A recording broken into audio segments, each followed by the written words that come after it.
The United States moves to step up its presence in the Pacific. Defence Minister Richard Marles was in Washington, D.C. this week for his first visit since the May election. Our Washington correspondent, Annelise Nielsen, spoke with the Deputy Prime Minister during his visit. So this is your first visit to the US since you became Defence Minister and Deputy Prime Minister? Yeah. The focus is obviously on AUKUS. What's the progress there? We come here with a whole lot of optimism about where the alliance is at, firstly, and specifically how AUKUS is progressing.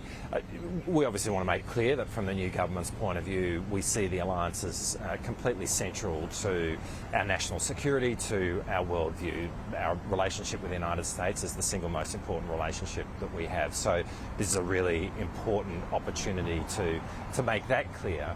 But in the here and now, AUKUS looms large in the agenda that we've got with the United States, and particularly the process that's underway right now around narrowing down what submarine we actually do run with as the nuclear-powered submarine that we will eventually operate.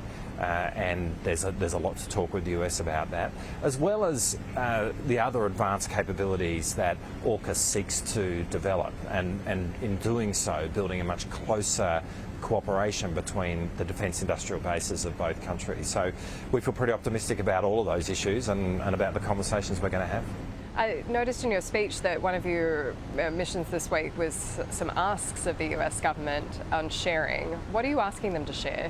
Well, it's really trying to make sure that export facilitation around defence industry technology happens in the most seamless way, perhaps the most expeditious way possible. And obviously there is a significant amount of regulation, as there should be, which operates around this particular sector. But it's really important that if we are going to really take the opportunity of having much closer industrial bases between our two countries, if we're going to make the most of that opportunity, then we have to have a much more seamless and integrated pair of defence industries, and we really want to talk to the US about how we can do that. Where are we building these submarines? Are they going to be built in Australia? Well, what's really clear is that if we want to get the submarines as soon as we can, if we want to get those 8 built, that it's really important that we do develop a capability in Australia to build nuclear-powered submarines. In other words, we've got to make our contribution really through AUKUS to the totality of the industrial base between the 3 countries, Australia, the UK and the US. And so it's really important that we are walking down that path of building the industrial capability in Australia to build nuclear-powered submarines. And that's a huge opportunity for Australia's industrial base, particularly in South Australia, but it's something that we really need to do. So that's not a guarantee, though, that they'll be built in Australia. You're saying if the capability doesn't hit where it needs to, we might have to... I think inevitably we end up building nuclear submarines in Australia. That is the point that I'm trying to make, and it's actually developing that industrial base which will see us achieve this sooner. And so on that, it's going to obviously take an increase in GDP, the percentage of GDP spending on defence. We heard Albanese say, the Prime Minister, in the lead up to the election that you were aiming for 2%. Is that still the case, and how do we afford that in the current economic climate?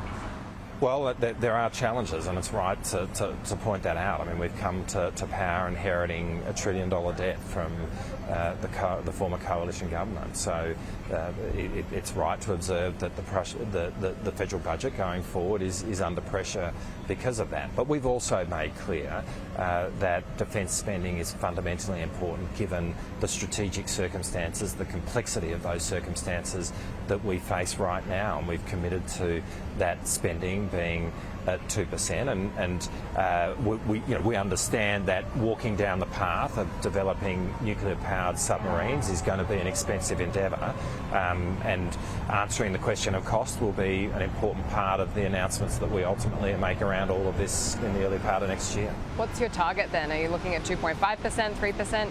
Look, I think it's hard to answer the question in terms of those numbers. I think what matters here is that we are looking at the strategic circumstances that we face and that we are building a defence force to meet those circumstances. That's what happens in a rational process.